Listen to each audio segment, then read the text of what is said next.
wait, stop the presses. There are games that Max will never get rid of? Yeah, I think. And I also have a few honorable mentions I'm gonna tell you about that didn't quite make the cut, but are just on the brink. Starting with Too Many Bones. I have the entire complete collection behind me in the trove chest, and it is a game that is one of my grail games, and I own it, and I've only played it 0.5 times. I've played it once, but it was pretty much a learning experience, and I didn't beat it or even come to completion.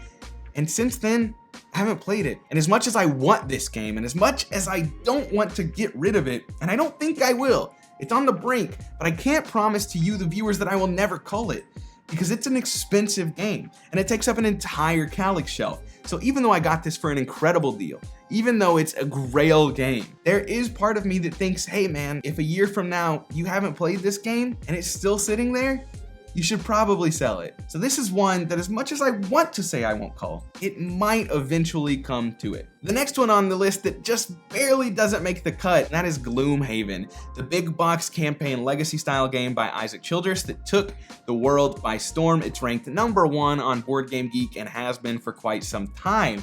This is one that I've played 75% of, and I loved every single second of it. It gave me video game vibes, allowing me to unlock, go on quests, upgrade, buy items, and things like that, and I loved it. But it's been a year and a half since I last played it. I don't expect to play it with anyone other than the initial person that I began playing it with. Frosthaven's on its way, and it's a giant box. So as much as I want to hold on to this for nostalgic purposes and because I love this game, it's freaking huge. And maybe one day I'll just cull it to get it out of the collection. I don't even think I can sell it. I would just be like, hey, do you want to buy all the minis and coins and tokens for 20 bucks or something? Because you can't really play it again. It's done so. But I still don't know that I want to hold on to it forever. I want to. Let me rephrase that. I want to, but I can't promise you that it'll make it. And last on the list is Blood Rage. This is by Simon and Eric Lang. This is his first in the mythic trilogy of Blood Rage, Rising Sun, and Ankh, and is my favorite of the three. Ankh is the best at 2 players, and I absolutely loved it. But as a whole, Blood Rage takes the cake. Drafting and powers and abilities that'll make you feel like a god, like it should. And it's so much fun. But I played it at 2, and it was okay. I liked it. I'd even go so far as to say it was good. But would I regularly bring it out at 2? No, probably not. I think this requires 3, 4, 5 to really get the best experiences out of it, and I'm not sure it's one that I'd table that often. That's not to say you should get rid of every game you can't table often, but Blood Rage is an extremely popular game. It's not one that I can't find someone who owns it. So if I wanted to play it, which I do, I'll always play Blood Rage, I can easily find it. It's not one that has any kind of attachment to me from a this is hard to get a hold of or not a lot of people own this kind of standpoint. So as much as I want it to always stay, I can't promise that it will. Hi, Remy. Now that I've told you about the 3 honorable mentions that just barely didn't make the cut, I do have 10 games that are never going to leave my collection, and we're gonna start with a double feature of party games that, in my opinion, are must-haves for me personally, and I'll never let go of because they fill the role of most party games, and I absolutely adore them. And those are going to be, without knocking down the other games I have over here, Monikers and Just One. These are my 2 favorite party games that I've ever played. There are others that I love as well, but I'm narrowing this down to 10 that'll never leave. And in my opinion, these 2 are the party games that are never, ever leaving my collection. From Monikers, which is a wild and raucous time where you have 3 rounds and the 3rd round is charade, and if you want, there's a 4th secret round where you can play charades under a frickin' sheet. It's so much fun. There's so much variability in this entire deck of cards, and there's expansions out there as well to add to it and give you more to go on. In 6 months from now, if I go back to Nova Scotia and hang out with Jeff and Jamie and we play Monikers, there's a particular card that I guarantee you, 6 months from now, I can do this. And they would know exactly what I'm talking about. Exactly what I'm talking about, because these are the kinds of things that Monikers brings to the table. It allows you to create your own kind of inside jokes and funny things and funny charades that mean nothing that they're associated with. And I love every second of this game. It also is a great little icebreaker. It starts you off slow and kind of leans you in, and by the 3rd round, you're ready to play charades, even if charades isn't your thing. Now, we also have Just One, which is a fully cooperative game, no competition. You're really just competing against a score. It's a word game that's gonna be higher level difficulty at lower player counts because you get less words to guess the clue, but I absolutely love Just One. It's a game that I can teach in 5 minutes, 2 minutes. It's a game that we can start playing in 5 minutes with new people that have never played it or a board game before. And it works at basically any player count up to, what is it, 7? Up to 7. I absolutely love Just One. It is a blast. You're gonna have a good time laughing, and I can't imagine this not being in my collection. So after the double feature of party games, what's next, right? What could Max possibly not think he'll ever cull? It is Cosmic Frog by Devious Weasel Games and designed by Jim Felly. This is a unique game. That's the best way I can describe it because frankly, it's hard to describe, but I absolutely love this game. I think it's a game that you are either going to love or you're going to not see the appeal to whatsoever. It's a game that combines some of my favorite aspects of Euro games and thematic games into one. I love the unique art. I love the unique theme. You're literally a 2-mile high tall frog jumping around a shard in the aether, engorging and disgorging and punching and stealing, and it is just incredible. There's dice rolls, there's asymmetric abilities, and I absolutely love this game. Beyond how much I enjoy the game, there's also some nostalgia factor here as well. I have a desire to hold on to this strictly for the memories that it gave me. Then I also played this game with Jash and Doolin and Jim Felly, and that was just a cool and unique experience that I don't often get. I don't often get to play games with the designers, and it was a blast. It was a ton of fun, and it gave me a lot of memories about this game and surrounding Cosmic Frog. And it's just fun to talk about because it's impossible to actually describe very easily or well. You probably still don't have any clue what Cosmic Frog's about, and frankly, I'm gonna quit trying to explain it to you. So this is number 8 on my list, but I should tell you, these aren't ranked in order of desire or likeness or anything like that. I don't even think that makes sense. These are just ranked by which ones I'm grabbing off the chair. Next is another game of cosmic proportions, and that's gonna be Cosmic Encounter by Fantasy Flight Games. This is one of the first games that really got me into the hobby. I went straight from Munchkin to Catan to Cosmic Encounter, and this kind of opened my eyes and showed me what board games can be. It showed me the party. I don't mean party as in you're having a good time party. I mean like it showed you what the group component, the group element can bring to a board game. I played this with Jash, Doolin, and Warren, and we had one of the best gaming experiences that I have ever had in my entire life. There are busted asymmetric abilities. You're all playing aliens with the sole goal of trying to get to 5 colonies. And you're fighting against each other with these abilities that aren't right. They break the rules. It shouldn't be the way that it is, but it works beautifully. This is an incredible game that, as long as you have the right group, is a blast. I've played this with several people. It has fallen apart sometimes too. But when you have the right people, Cosmic Encounter is one of the best gaming experiences that I have ever had, and I'll absolutely never leave it. I haven't played this game in like 2 years. It has not even crossed my mind to cull it. Not even remotely close. And if you know me, that is huge. I'm a culler, right? Like ABC, always be culling, not Cosmic Encounter. No way, no how. It's sticking around for the long haul. This next one on my list is a recent acquisition, one that I would not have thought to be here only a week ago. I just played this game for the first time on Thursday, which at this point in time is 5 days ago. But I can explain why I think it deserves to be here and why I promise you this game is not leaving my collection. In fact, actually, funny story, this game is leaving my collection because I promised Jeff from Foster the Meeple that I would gift it to him as he loved it so much, and it is quite a hard game to get a hold of, but already purchased myself a copy. This is Lord of the Rings, The Confrontation by Fantasy Flight Games and designed by Reiner Knizia. This is a 2-player strategy game resembling Stratego, in which you're essentially one person is playing the Fellowship and one person is playing Sauron's army, and you're basically just pitting them up against each other. You're facing backwards, so they can't see who's who. And there's gonna be unique player powers and abilities that can insta-give and insta-kill someone, or allows them to retreat sideways or backwards, or makes them play a card first before you play a card, and so on and so forth. I played this with Doolin, again, on Thursday, and I absolutely loved it.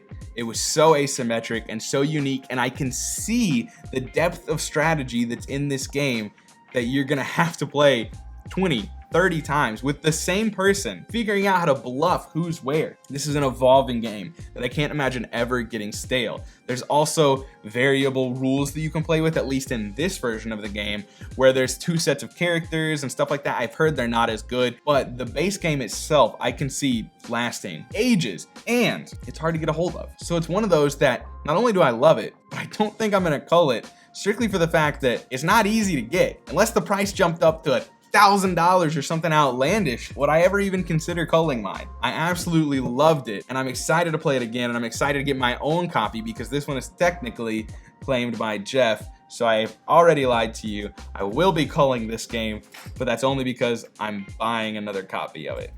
Next on the list, and I put a little trickery here so you wouldn't see what I took off the shelf, is Root. And I don't mean the resin clearing markers, it's just Root in general. I absolutely love Root. Spoilers for upcoming videos, it is probably my favorite game of all time now. We have played it a ton over in our Discord that we share with Foster the Meeple, on the app, on Steam, on iOS. I've played it probably 50 times in the past 2 months, and I've loved every second of it. And there's still evolving strategies, and I still don't understand how to play the frickin' lizards or win with the cats or anything like that. I'm still not even that good. And this one is tough because this one, I've never played my physical copy. And I don't mean the one behind me. I had a physical copy, I sold it, I reacquired a physical copy, and I didn't play the one that I initially sold or the one that I currently have now. It's tough. It's not an easy game to teach. It's not an easy game to play and table.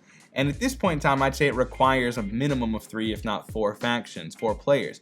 However, there's a new Kickstarter that just recently happened. You can late pledge now if you're interested. That's supposed to improve the 2-player game drastically. I'm really looking forward to that, and I think it'll be tabled with Doolin and I regularly once that comes. I absolutely adore Root. It's so unique. I love the asymmetric abilities. I love the cute animals and the factions, and it is one of my favorites.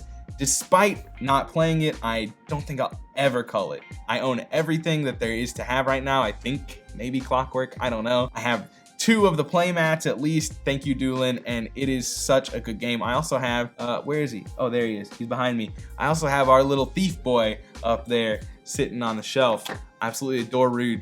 I don't want it to ever leave my collection. Next on my list, designed and self-published essentially by Dan Halligan and Kayenta Games, is Obsession, Pride, Intrigue, and Prejudice in Victorian England. This is an amazing game. I absolutely love this game despite only having played it a couple of times.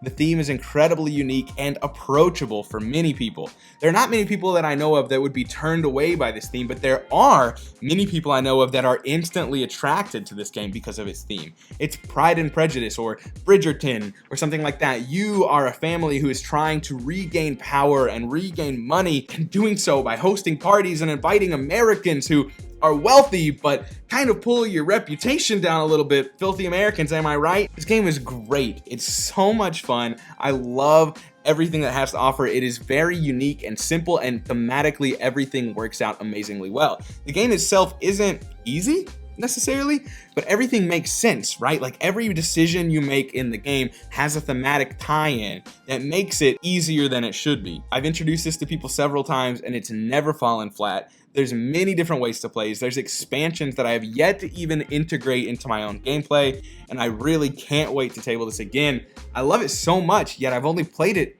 2 times, and it's been a while since having played it before. I think one of the reasons that this is going to stick in my collection forever is because of how much Danielle loves it. It's easy for me to say I'll never get rid of a game if Danielle is on board with that game. There's a couple in this list that have already hit that mark. This being one of them, absolutely. I can't ever cull Obsession. It's too fun. Production is too great. It is just absolutely awesome and unique, and at this point, kind of hard to get a hold of, but that's not why it's on this list. I don't want it to ever leave my collection, and I'll make sure that doesn't happen. Now, we're getting down to the final 3, I believe. 1, 2, 3, 4, 5, 6, 7. Final 3 on my top 10 list of games that I will never cull. Number 3, sorry, Jeff, Spirit Island. If you don't understand the sorry, Jeff and Jamie Foster the Meeple absolutely hate this game, but I will say that Jeff recently admitted to me privately, so maybe I shouldn't tell you this, he thinks he needs to try it again. This is a game about anti-colonialism, essentially. It's a cooperative game in which you are taking control of a spirit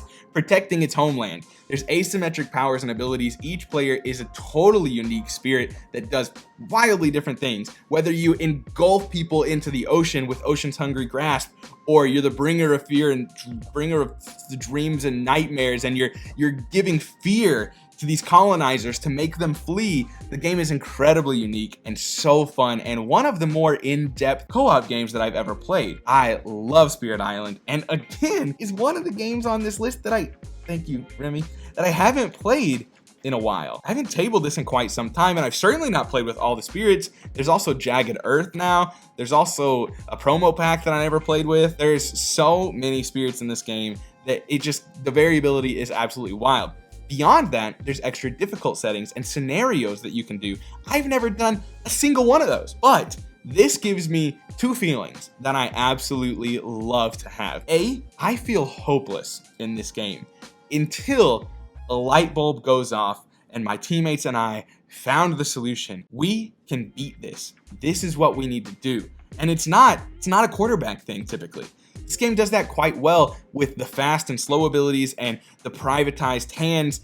It does a pretty good job of making sure that not one person is running the game. It just gives you that feeling of all hope being lost until it isn't. And I love that. And other than that, it gives me the ramping power that I want. You start off strong, but overall weak in dealing with the colonialists. However, as the game progresses, you're going to get more minor and major powers. You're going to get more things and more actions you can take by unlocking things on your player board, and eventually you do feel powerful.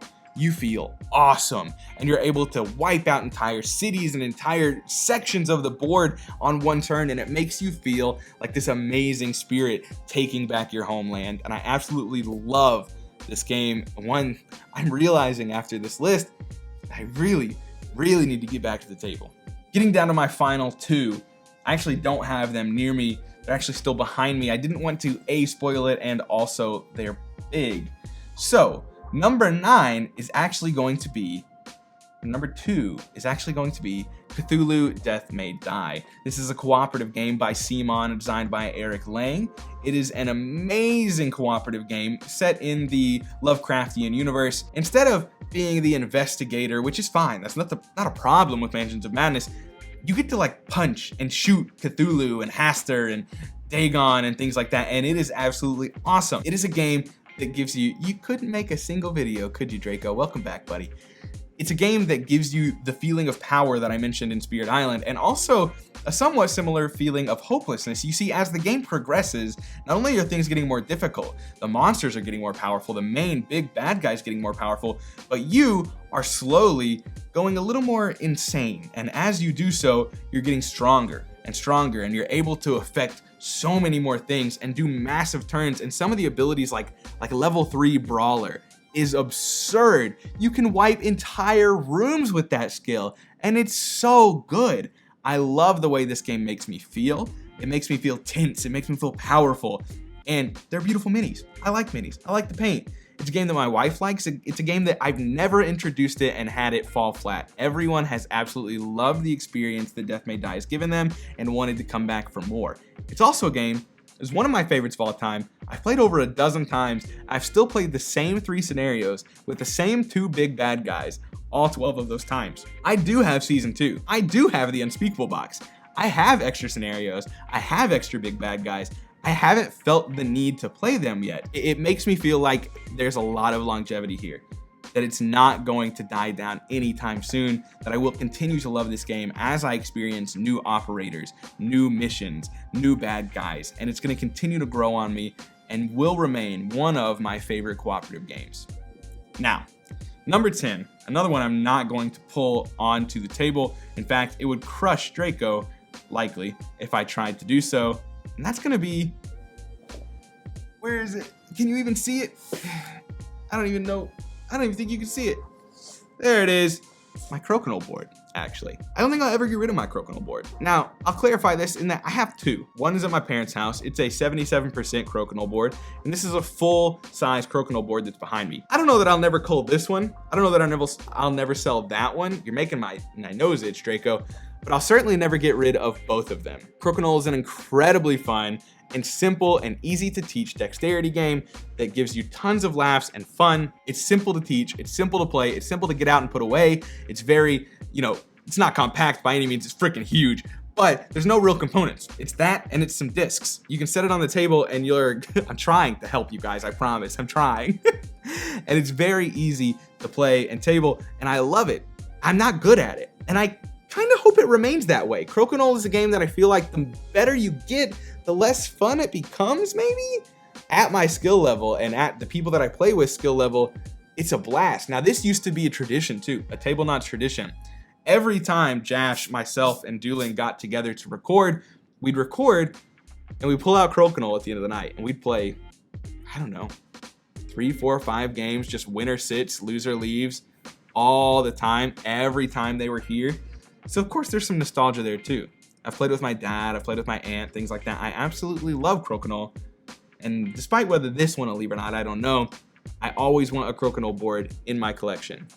It's never going to leave my collection. Thank you, Draco, for joining me as I get nostalgic and think about all these things, and as the hair gets everywhere, my dude, and you're making my nose itchy, but you're purring, and I love it, and it's cute. Thank you for being here with me, Draco, as I talk about the 10, nearly 13 games that I'll never, ever get rid of. Now, if you want to know the secret to a better game night, and I promise you, it's not a better game, click right here. Golly, Draco. So cuddly. So hairy.